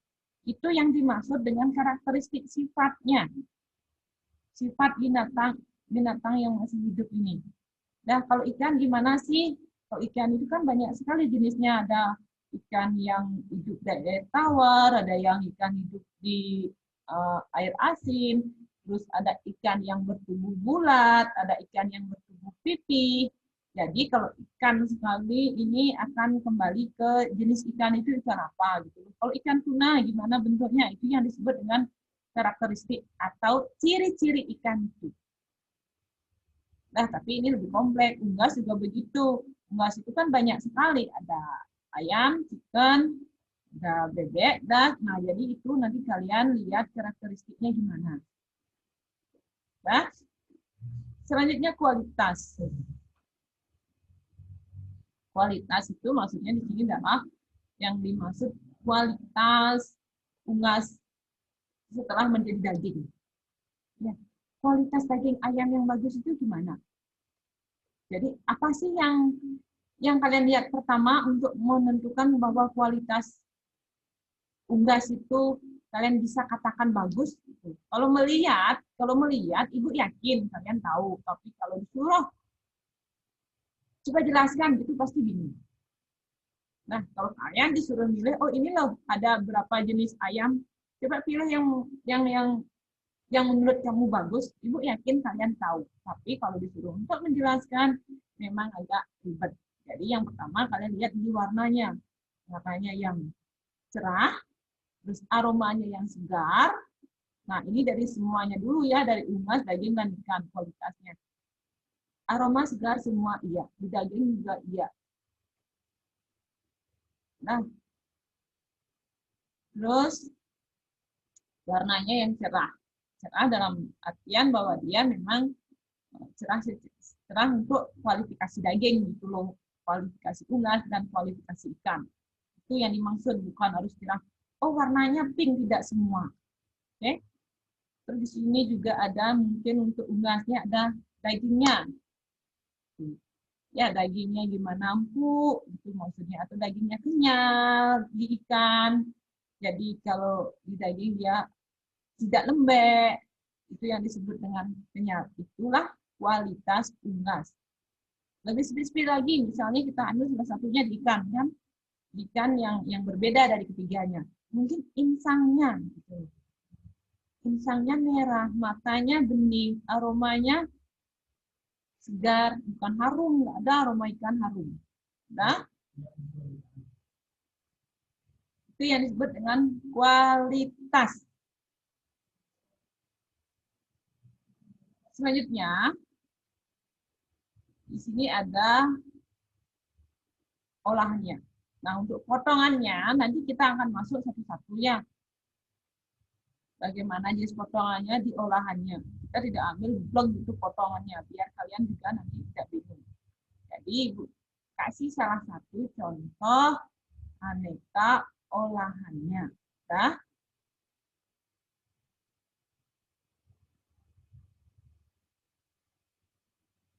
nah ini.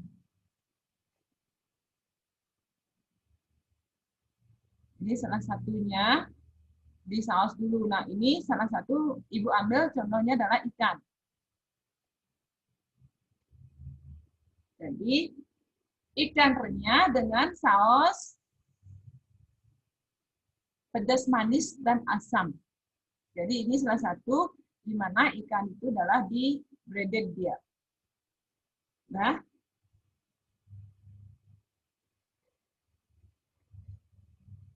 ikannya kita breaded ya. Jadi breaded itu maksudnya kita isi dengan baluran tepung, telur, tepung roti.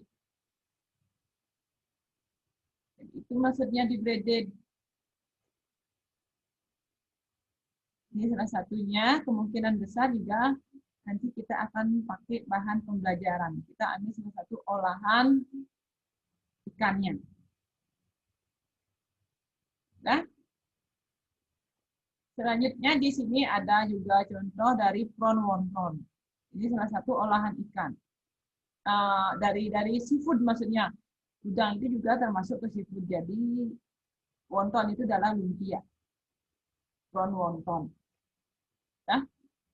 Nah, contoh olahan yang lain yaitu pada ayam misalkan. Kita lihat dulu potongan ayamnya. Nah, ini. Ini salah satu potongan ayam. Oke, kita lihat olahannya. Misalnya pada whole leg. Nah, jadi ini adalah chicken leg. Yang whole, yang utuh, yang paha atas dan paha bawah disebut dengan leg. Bisa contoh olahnya mungkin kalau Balinese food banyak sekali. Misalnya apa? Ayam panggang. Itu yang dimaksud contoh olahannya. Ayam panggang sambal matah misalkan. Yang tadi kan yang western kan? Kalau yang western, kenapa Ibu kasih sampai gambar? Karena kalian akan sulit membayangkan. Nah, kalau di ayam, Ibu contoh olahannya salah satunya yaitu whole leg. Jadi ayam panggang, ayam paha panggang gitu dengan saus mungkin sambal matah atau saus apa lagi, saus pelalah gitu-gitu sudah Balinese, Ibu yakin oh gitu sudah mengerti. Nah, kalau chicken breast and wing artinya dada ayam itu masih utuh dengan sayapnya.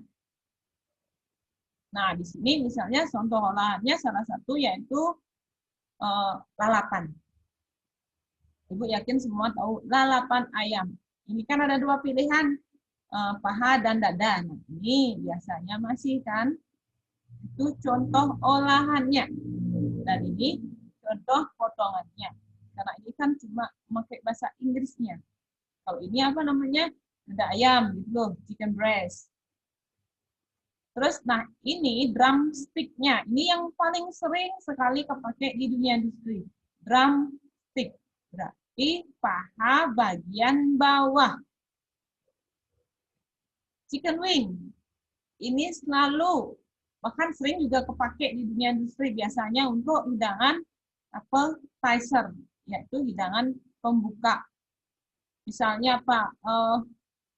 Chicken wing madu gitu. Jadi honey chicken wing gitu ya. Jadi sayap ayam yang diolah dengan menggunakan saus madu. Nah di sini ada drumstick. Drumstick itu biasanya kita jumpai pada menu anak-anak. Drumstick. Nah, untuk drumstick itu sendiri biasanya diolah dengan di-breaded. Prosesnya sama seperti tadi. Kalau untuk menu western, di-breaded itu dibaluri dengan tepung, sudah gitu telur, sudah gitu tepung roti. Udah. Selanjutnya, ini ada lagi potongan yang lainnya, tapi yang paling sering kalian jumpai, janganlah terlalu muluk-muluk. Yang penting kalian tahu 3 aja, ada chicken breast, terus ada chicken leg, ada drumstick. Nah, yang ini paha bawahnya disebut dengan ting ya, bahan bagian atas paha. Jadi 3 aja kalian tahu sudah cukup. Karena itu nanti yang paling sering kepake di dunia industri. Nah, kalau olahan ayam, Ibu yakin masakan ayam banyak sekali di Bali. Kalau olahannya artinya adalah hidangan, terus nama makanan. Itu yang dimaksud dengan olahannya. Olahannya meliputi dari bagaimana potongannya, bagaimana proses memasaknya, bumbu apa yang dipakai, terus dihidangkan dengan bagaimana. Itu yang dimaksud dengan olahan.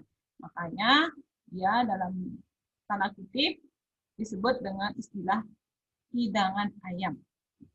Menu. Udah, apa sih menu siang Jani gitu. Misalnya di rumah ayam panggang.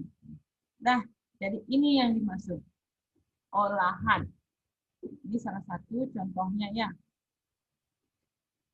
Terus selanjutnya, nah di sini ada potongan daging sapi. Sebenarnya di sini materinya sudah dijelasin di atasnya. Potongan apa namanya? Nah ini baru gambarnya. Ada sirloin, lulur, ada tenderloin. Ini semuanya lulur. Nah di sini chop itu apa? Brisket itu apa? Rib itu apa? Di sini penjelasannya terlebih dahulu. As artinya lulur. Lulur artinya apa ya? Daging sapi yang diambil adalah bagian isinya. Jadi dia isinya tanpa lemak. Itu disebut dengan lulur. Nah, kalau bahasa Indonesia as dalam biasanya kalau kita beli di dagang daging sapinya, ada lulur, dia udah ngerti kok. Jangan bilang as dalam. Nah, ada siloin, nah ada as luar. Nah, as luar ini biasanya tenderloin itu as dalam itu di mana daging sapinya dia lebih lembut karena urat di dalamnya sedikit sekali mengandung urat. Nah, sedangkan sirloin ini lulur luar yang ada sedikit urat. Nah, terus sekarang ada lagi apa ini iga atau rib ini mungkin paling sering kalian lihat atau jumpai atau dengar. Tapi itu pada menu babi. Iga bakar, pork rib. Biasanya pada daging babi. Ya kan? Pork rib. Itu biasanya. Nah, kalau tibun ini adalah potongan yang berbentuk T biasanya. Sticknya yang berbentuk T. Ram. Nah, ini semua ada. Cek. Kan tadi dijelasin di sini. Cuma yang paling kita jumpai di dunia industri yaitu paling sirloin, tenderloin, sama tibun, dan rib. Itu yang paling sering untuk dunia western. Kalau di Indonesia banyak sekali bagian ekor sapi. Ini paling sering yang disebut dengan sup buntut. Nah, ekor sapi kalau masakan Jawa atau masakan Indonesia itu kita akan dengar adalah sup buntut. Nah, untuk nekol sendiri, paha belakang itu biasanya kita memakai untuk pembuatan rendang sapi di sana dia. Nah, ini gambarnya. Jadi kalian nanti bisa lihat di internet ya.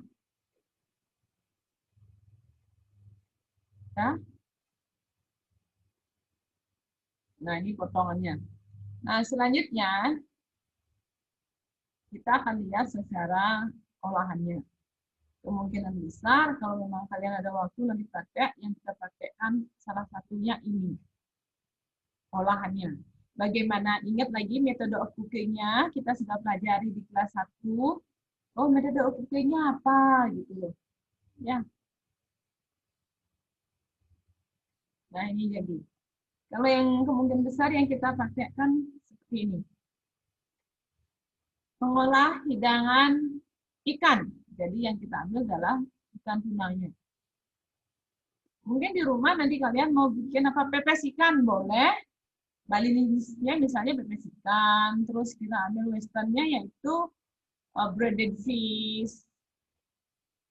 Kalau Indonesia-nya ada kare ikan. Itu adalah olahan. Jadi nanti di dalamnya selain mengolah, kita akan pelajari juga itu ada metode cooking-nya. Oh, kalau saya bikin breaded fish, nah ini breaded fish kan, breaded fish itu metode cooking-nya apa saja? Cara memasak apogen, karena metode cooking itu kan ada yang panas basah, ada yang panas kering. Jadi itu, ada yang panas basah dan ada yang panas kering. Itu metode cooking, itu ada di kelas 10. Ya, panas basah banyak bagiannya, banyak lagi. Contohnya seperti merebus, mengukus. Nah, salah satu hidangan ikan atau unggas yang di steam misalnya kita dalam pembuatan tum. Oh, tum apa tuh? Tum bersiap. Itu adalah salah satu contoh hidangan yang bentuknya di steam. Nah, selanjutnya, oke, ini bahan-bahannya. Kalau kalian mau foto, silakan. Kemungkinan besar ini yang dipraktekkan. Udah? Nah, ini juga sausnya ya. Ini potongannya sudah. Ini semua ada di buku kok. Tapi pilih-pilih. Jangan semua dulu dipelajari. Yang penting nanti yang mana akan sering kepakai. Atau yang mana dipraktekkan dulu biar kalian ingat. Nah, kalau di ayam sendiri mungkin nanti kita akan praktekkan. Kalau ibu ambil grill chicken lama waktunya praktek grill chicken, makanya ibu memilih prakteknya yaitu di fish, karena fish itu kita masak sebentar sudah matang. Mengingat waktu praktek di sekolah cuma berapa ya, 1 jam sampai 1,5 jam.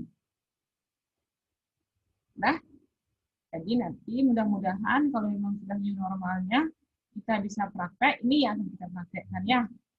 Ron wonton sama ini. Udah, ada pertanyaan dulu dari materinya? Ini yang saya sampaikan adalah materi global dulu untuk semester 2. Kalau ada waktu pertemuan lagi, baru kita bahas lagi ke sub-subnya. Nah, kalau kita ambil nanti, oh pengertiannya langsung, kualitasnya akan ibu lihat langsung bagaimana, nanti teknik penyimpanannya bagaimana. Itu kita akan bahas pada pertemuan-pertemuan berikutnya. Karena sekarang ini ibu juga ingin dulu membahas tentang materi pokok semester 2 ini yang kalian pelajari. Sedikit-tidaknya kalian punya gambaran. Oh, ulangannya materinya apa sih, Bu? Gitu loh. Ini semester 2, ya. Karena kata mengolah itu banyak sekali di dalamnya. Kalau metode cooking mungkin semuanya akan masuk nanti. Contohnya misalnya kalau braising apa sih, Bu? Misalnya apa? Diceleng menyat-nyat, gitu misalnya. Braised pork, gitu loh.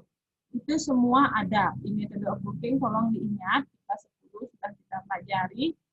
Makanya Bu bilang materi kelas 10 itu akan nyambung sampai seterusnya. Karena yang kalian pelajari di kelas 10 sudah ada potongan bahan.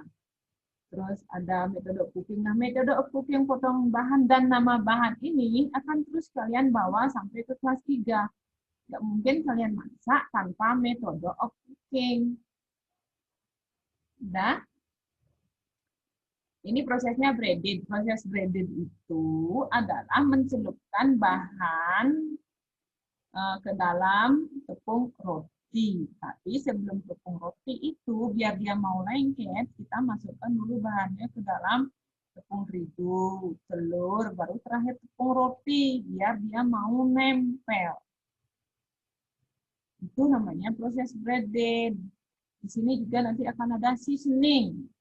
Proses seasoning itu gimana? Proses membumbui. Ini seasoning ikan, artinya ikannya dibumbui dengan garam dan merica. Itu pada tahap memasak itu akan selalu kepake. Tolong bumbunya, tolong ini ya ikannya jadi di seasoning. Jadi kalian sudah tahu seasoning itu apa. Ini adalah kata yang simple di edit product. Udah? Tolong inilah di breaded gitu loh. Oh, proses breaded itu gimana? Sudah? Ada pertanyaan?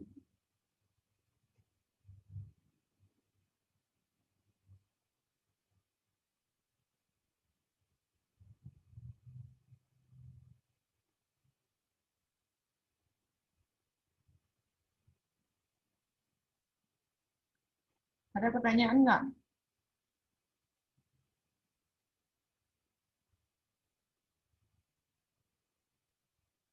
Ada pertanyaan? Kalau ada, angkat tangan.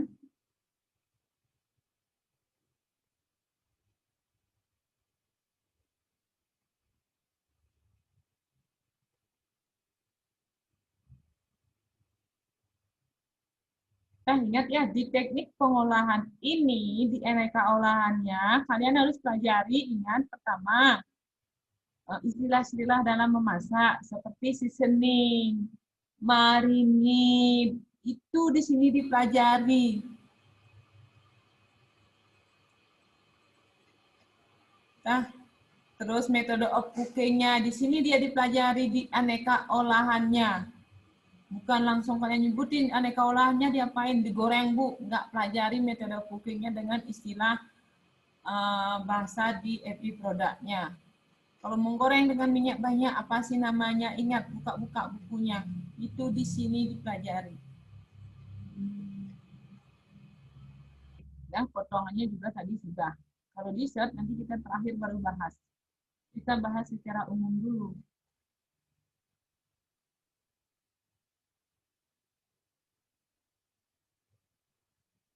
Ada pertanyaan?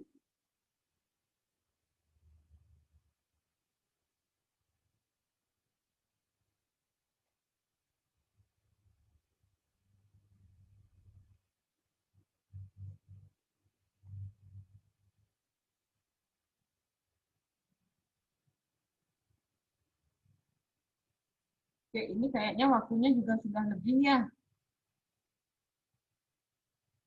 Waktunya sudah lebih, jadi untuk pertemuan hari ini, Ibu tutup sampai di sini. Nanti kita akan masuk ke sub-sub yang lebih dalam lagi. Ini baru penyampaian secara umum di materi kelas 11. Nah, jadi selamat siang.